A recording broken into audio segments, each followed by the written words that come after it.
स्वागत है दोस्तों। आज के मुख्य समाचार में आज देश और दुनिया से कई अहम और बड़ी खबर आ रही है। बात करेंगे हर खबर पर विस्तार से। 29 अगस्त को टीएमसी छात्र संघ की सभा, ममता बीजेपी को देंगी चुनौती, नए तृणमूल का होगा आगाज। एक और बड़ी अपडेट, गुजरात विधानसभा चुनाव को लेकर कांग्रेस के स्वास्थ्य घोषणा पत्र में 10 लाख रुपए तक मुफ्त इलाज का वादा, कई अन्य रियायतें। वहीं अगली बड़ी खबर में आपको बताएंगे, बीजेपी अनपढ़ों की पार्टी पूरे देश को अनपढ़ रखना चाहती है, क्लासरूम विवाद पर सिसोदिया का पलटवार। एक और बड़ी अपडेट, बिहार में बीजेपी नेताओं के खिलाफ भी चलेगा बुलडोजर, सीपीआई की सीएम नीतीश कुमार से मांग। वहीं अगली बड़ी खबर में आपको बताएंगे, बिल्किस बानो केस को लेकर 130 से ज्यादा पूर्व लोक सेवकों ने सीजीआई को लिखा खुला खत, गलत फैसले को सुधारने का किया अनुरोध। तो चलिए देख लेते आज की पहली बड़ी खबर। 29 अगस्त को टीएमसी छात्र संघ की सभा, ममता बीजेपी को देंगी चुनौती, नए तृणमूल का होगा आगाज। दरअसल दोस्तों, तृणमूल कांग्रेस छात्र परिषद के 24वें स्थापना दिवस पर लक्ष्य 2024 रखा गया है। इसी उद्देश्य से तृणमूल कांग्रेस ने छात्र परिषद की बैठक को सफल बनाने की तैयारी की। बता दें कि 28 अगस्त को तृणमूल छात्र परिषद का स्थापना दिवस है। इस मौके पर मोय रोड स्थित गांधी मूर्ति के नीचे समारोह हुआ। मुख्य सभा सोमवार 29 को होगी। बता दें कि इस सभा के माध्यम से मुख्यमंत्री ममता बनर्जी बीजेपी को चुनौती देंगी तो राष्ट्र महासचिव अभिषेक बनर्जी नए तृणमूल कांग्रेस का आगाज कर सकते हैं। बता दें कि इस सभा से तृणमूल छात्र परिषद के नेताओं के लिए अधिकतम उम्र सीमा 25 साल निर्धारित की जा सकती है। बता दें कि शिक्षक नियुक्ति में भ्रष्टाचार के मामले में पूर्व मंत्री पार्थ चटर्जी की गिरफ्तारी के बाद तृणमूल कांग्रेस की ये पहली बड़ी सभा होगी। तृणमूल छात्र परिषद ये बताने की कोशिश कर रही है कि शिक्षा के क्षेत्र में भ्रष्टाचार के आरोपों का बंगाल की नई पीढ़ी पर कोई असर नहीं पड़ा है। बता दें कि छात्र संगठन के स्थापना दिवस को देखते हुए यहां लाखों छात्रों का जमावड़ा का लक्ष्य रखा गया है। बता दें कि तृणमूल छात्र परिषद के प्रदेश अध्यक्ष तरुण कुमार भट्टाचार्य ने कहा है कि 24वें वर्ष में 24 का लक्ष्य है। इस वर्ष हमारी सभा का मुख्य विषय यही है। हर कोई ममता बनर्जी और अभिषेक बनर्जी के भाषणों को सुनने के लिए बेताब है। इस रैली को सफल बनाने के लिए हमने पूरी तैयारी कर ली है।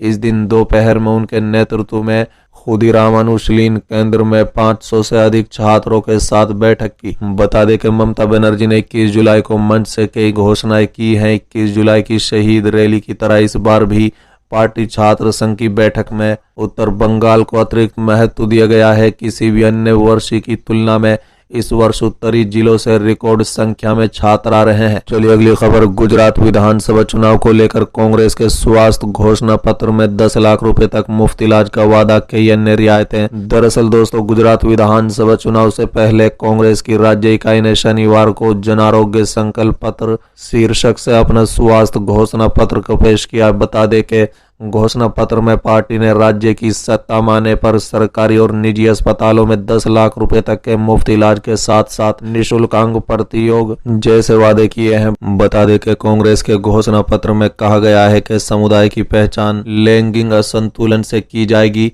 और बेटियों को बैंक खाते में 3000 रुपए प्रति माह की राशि ट्रांसफर की जाएगी, जबकि वृद्धावस्था में केवल बेटियों वाले परिवारों को 30 लाख रुपए की सहायता दी जाएगी। पार्टी ने क्षेत्र में वैश्विक मानकों को हासिल करने के लिए राज्य के स्वास्थ्य बजट को बढ़ाने का भी वादा किया। बता दें कि कांग्रेस की राज्य इकाई के प्रमुख जगदीश ठाकरे ने कहा है कि जब कल्याणकारी योजनाओं को लागू करने की बात आई तो केंद्र में 2004 से 2014 के बीच रही कांग्रेस के नेतृत्व वाली संयुक्त प्रगतिशील गठबंधन यानी यूपीए सरकारों ने गुजरात को सर्वोच्च प्राथमिकता दी। उन्होंने कहा है कि जब कांग्रेस के नेतृत्व वाली केंद्र सरकार ने इसे शुरू किया था तब 108 एम्बुलेंस सेवा के लिए गुजरात पहली प्राथमिकता थी। साथ ही ठाकरे ने कहा है कि कांग्रेस द्वारा स्वास्थ्य क्षेत्र में किए गए वादे राजस्थान और छत्तीसगढ़ में लागू किए गए हैं। गुजरात में भी जब कांग्रेस की सरकार आएगी तो हम इन वादों को पूरा करेंगे। इन वादों को लागू करना संभव है। हमने 125 अधिक सीटों पर जीत का लक्ष्य रखा है। कुछ दिन पहले राजस्थान के मुख्यमंत्री अशोक गहलोत ने भी यहां संवाददाताओं से कहा था कि अगर उनकी पार्टी इस साल के अंत में होने वाले चुनाव में सत्ता में आती है तो उनकी सरकार द्वारा लागू की गई योजनाओं को गुजरात में दोहराया जाएगा। बता दें कि पार्टी के स्वास्थ्य घोषणा पत्र के अनुसार सरकारी अस्पतालों और मान्यता प्राप्त निजी अस्पतालों में सभी नागरिकों के लिए 10 लाख रुपए तक के मुफ्त इलाज के अलावा किडनी, लीवर और हार्ट ट्रांसप्लांट की भी मुफ्त सुविधा होगी। इसके अनुसार पार्टी हर गांव और वार्ड में जनता डिस्पेंसरी खोलेगी। चलिए अगली खबर, बिहार में बीजेपी नेताओं के खिलाफ भी चले बुलडोजर, सीपीआई की सीएम नीतीश कुमार से मांग। दरअसल दोस्तों, भारतीय कम्युनिस्ट पार्टी ने शुक्रवार को बिहार में महागठबंधन की सरकार से कहा है कि वो राज्य में बीजेपी नेताओं के खिलाफ बुलडोजर का इस्तेमाल करे। बता दें कि सीपीआई के राष्ट्रीय सचिव अतुल अंजान ने मांग की है कि राज्य में बीजेपी नेताओं की गलत तरीके से बनाई गई संपत्ति पर एक वस्त पत्र लाना चाहिए ताकि इस धरना को खारिज किया जा सके कि वो केवल विपक्षी दल ही भ्रष्ट हैं। मीडिया से बात करते हुए अतुल अंजान ने कहा है कि मुख्यमंत्री नीतीश कुमार और उप मुख्यमंत्री तेजस्वी यादव संबंधित अधिकारियों को निर्देश दे के वो सार्वजनिक जमीन पर अतिक्रमण करने वाले बीजेपी नेताओं से संबंधित निर्माणों की पहचान करें और उन्हें गिराएं।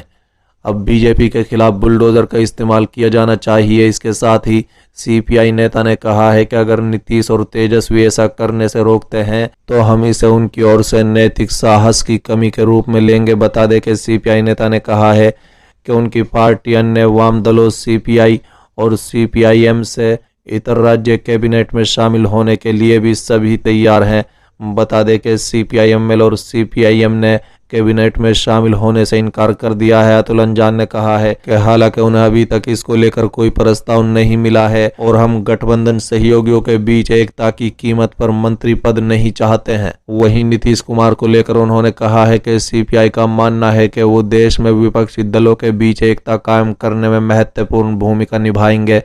हालांकि उन्होंने नीतीश कुमार को प्रधानमंत्री मटेरियल पर पूछे गए सवाल को टाल दिया। उन्होंने कहा है कि जब हम पुल तक पहुंचेंगे तो उसे पार भी कर लेंगे। हमें बच्चों के जन्म से पहले ही उसका नाम रखने की कोशिश नहीं करनी चाहिए। चलिए अगली खबर, बिल्किस बानो केस को लेकर 130 से ज्यादा पूर्व लोक सेवकों ने सीजीआई को लिखा खुला खत, गलत फैसले को सुधारने का अनुरोध किया। दरअसल दोस्तों, बिल्किस बानो गैंगरेप केस में 11 दोषियों को समय से पहले जेल से रिहाई के खिलाफ 130 से ज्यादा पूर्व लोक सेवकों ने शनिवार को भारत के मुख्य न्यायाधीश सीजीआई को एक खुला पत्र लिखा। बता दें कि पत्र में उनसे गलत फैसलों को सुधारने का अनुरोध किया गया। उन्होंने सीजीआई से गुजरात सरकार द्वारा पारित छूट के आदेश को रद्द करने और गैंगरेप व हत्या के दोषी 11 लोगों को आजीवन कारावास की सजा काटने के लिए वापस जेल भेजने के लिए कहा गया है।